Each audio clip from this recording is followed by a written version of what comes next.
author, Daniel M. Knight, begins by telling us what kind of a person he is. He's a bit of a pessimist, pessimist. But then he says, not in his personal life. I actually feel like much of this chapter, it's like going back and forth.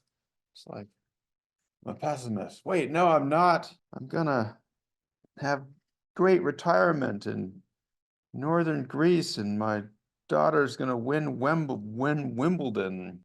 Anyway, he says he's a bit of a pessimist about his field, or about his field of study, about where he did his research and does his research, long-term research about Greece.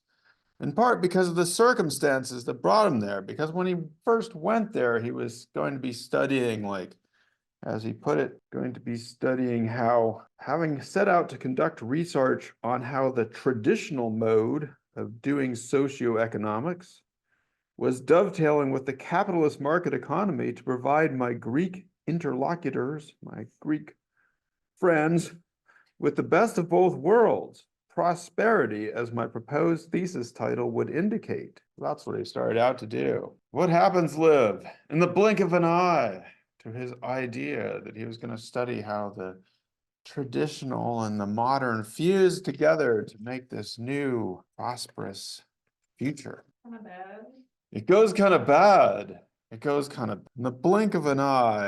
He goes to the field and he gets the 2008 global financial meltdown. One of the centers of this were some loans that were made in Greece.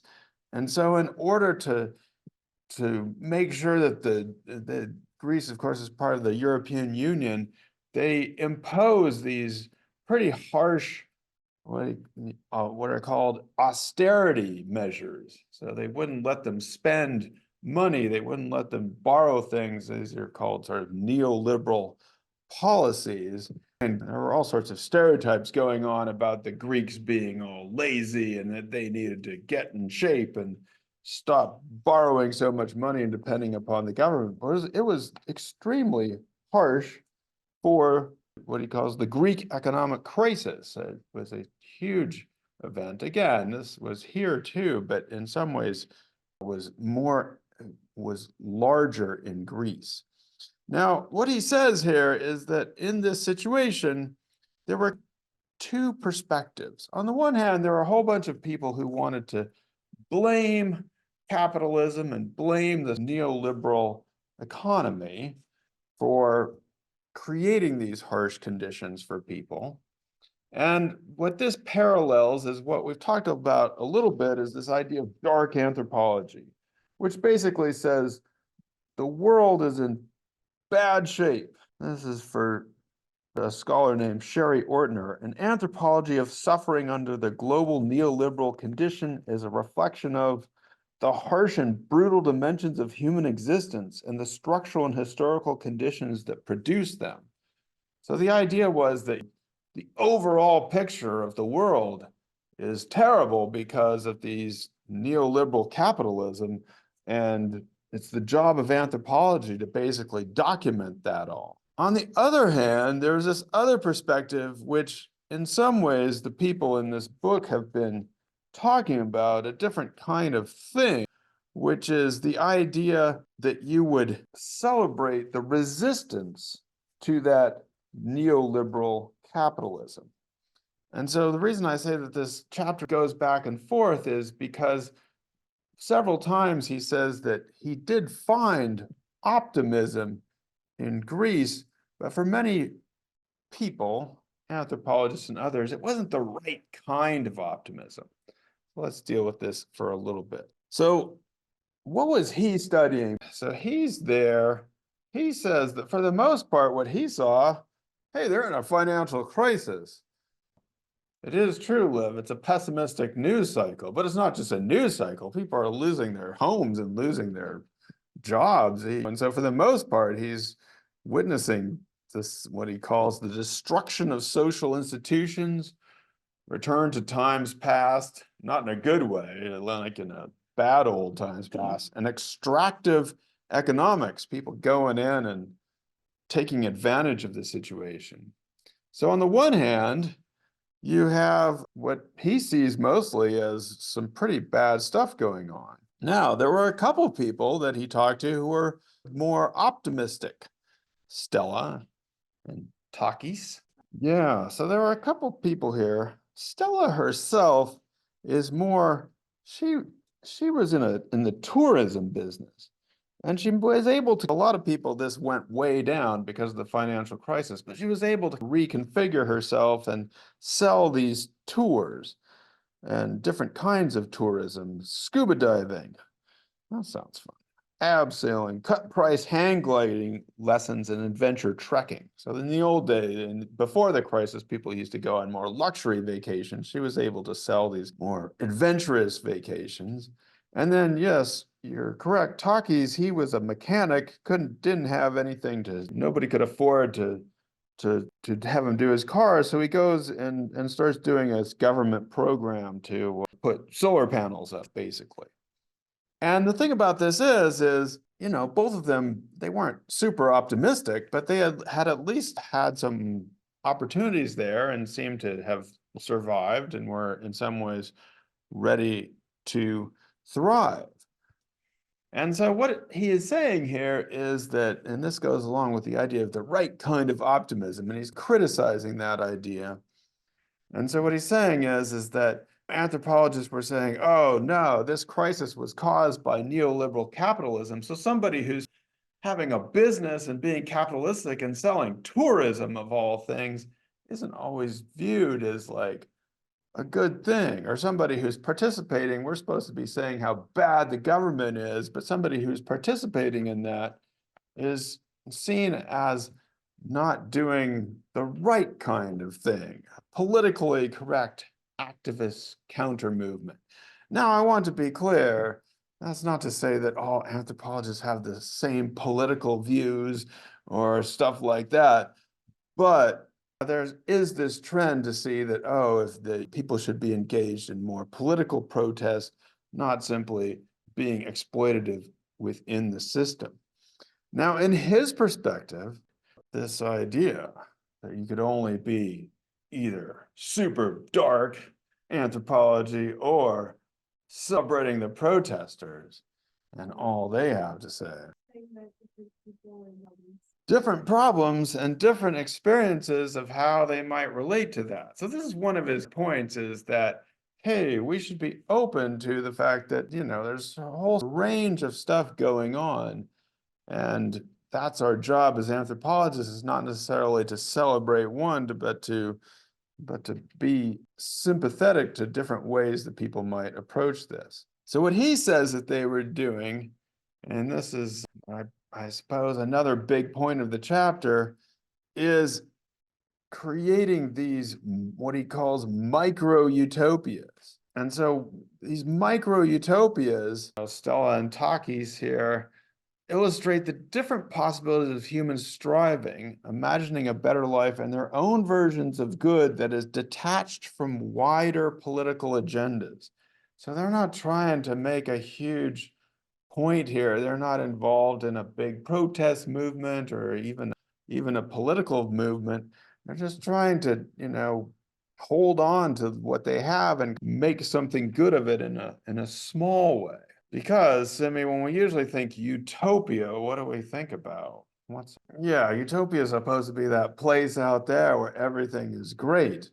And what he's saying here is that utopia isn't quite the right word, because it has this association that everything is cheery, that these are places where it's much closer to what he calls mainstream daily life. So it's these little spaces that people can create that are possible within their lives. What he's saying here is that optimism is thus relocated from the domain of radical change to everyday action, with concrete micro-utopias being bubbles where people consciously play within existing socio-historical and political economic structures to protect what is, but without giving up their determination to actualize possibilities of the future.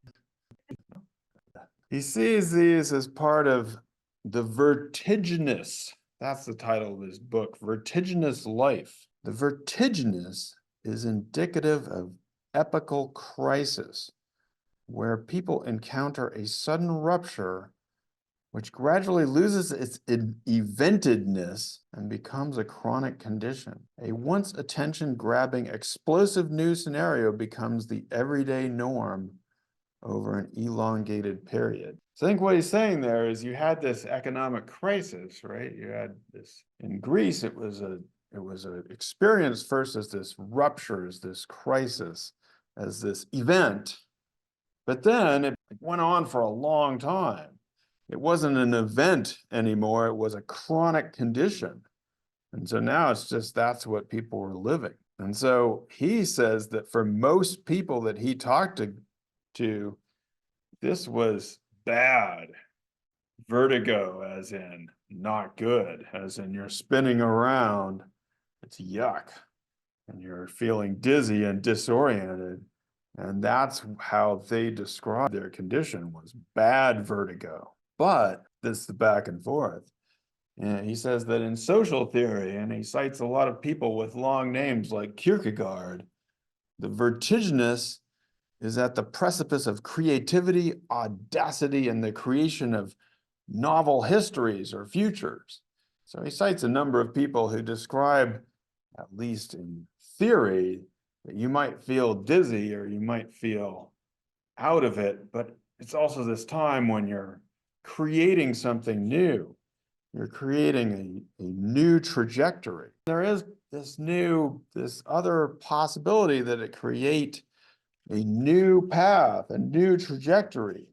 When you could set out on a step over the edge. One small step over the edge could create new history, new trajectories, new connections. Denying vertigo confines us to a stuckedness. Stuckedness. That doesn't seem like a real word.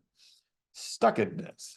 Not being stuck in familiar formats of society and history. There's a lot of back and forth because, again, on the one hand, you have, for many, many people, and especially during this time and as it dragged on, this was experienced as bad vertigo. It's something you didn't want to have happen. But on the other hand, there were, for people in social theory, it's also this time of creativity. And so he looks back at his other people and his field notes and some of his experiences there, and he does find a couple people who are also become, that might illustrate this new possibility of vertigo, like Demetrius. Yeah, I had not noticed beauty for 10 years. That's a lot of time to not notice beauty. Until what? He finds the purple flower, the wild purple flower. He notices the wild purple flower growing. For 10 years, he couldn't experience beauty. So it says the purple flower opened a cavern of micro-utopias for Demetrius as one optimistic experience led to another, and in a cascade effect, his sensorial world came alive again. So he notices this flower. He's been 10 years not noticing beauty at all, and his senses come back to life. And so he says, well, that's a possible good vertigo. And there was another good vertigo. The bicycles, all these bicycles come flying by. 30 bicycles. He says, never in my whole life, never in my years of research in the region had I witnessed such a spectacle. And so it turns out they had this new cycling club. They're flying in. Swept along on two wheels was the novel route for people to escape the everyday pessimism of the crisis cyclone. So they were the wind in their hair for a second there, and it went from being a Sunday thing that only a few people did to 30 people flying by in all colors of the rainbow. So he says that this is similar to what Battaglia calls break times, time spaces of escapism. Against the backdrop of the COVID-19 pandemic, Battaglia illustrates how positive vertigo can provide a break from the doom and gloom of a world in crisis. Spontaneous urban play in New York City, which includes poetry recitals and laundry cart rides. He talks about, again, this is that the fact that there's this rupturing event of economic crisis, and then it becomes a chronic condition. For most people, the vertiginous continues to index, it continues to be bad, like nausea, dizziness, palpitations, and loss of self. That's sucky, right? There are occasions when the vertiginous provides optimistic orientations, momentary break times from the crisis environment. These can be, in this case, the cycling club and the purple flower. Now, one question here, or is at least on some people's minds, is that enough? And what Knight says is, for some social commentators, this might not be deemed enough in terms of changing the ills of the world. And so this is going back to is this the right kind of optimism? If you see people taking break times or doing their micro-utopias, it doesn't seem to have, it's not linked up to a larger social or political change. But he says the individuals involved are creating new history and rewriting their life stories. They are working in concrete ways to explore new possibilities that provide a life in a downward spiral with a micro-optimistic orientation. What he's saying here is we should just be open to the fact that not all people who are optimistic and hoping for social change or even individual change might all be thinking in the same way, but it is still trying to rewrite your life story, and it gives you that little new possibility. And especially if you're in a downward spiral, you can get that micro-optimistic orientation. So in his conclusion, he says that, yeah, they may not change the collective status quo. They may not change the social order, or they might not be even something that is you want to politically embrace, but they are socially meaningful time spaces where optimistic orientations are formed that provide momentum toward a future otherwise. So even things like smelling wildflowers and cycling, fishing can be different. Raising a bird, momentum toward a future otherwise. There they go, flying through the air.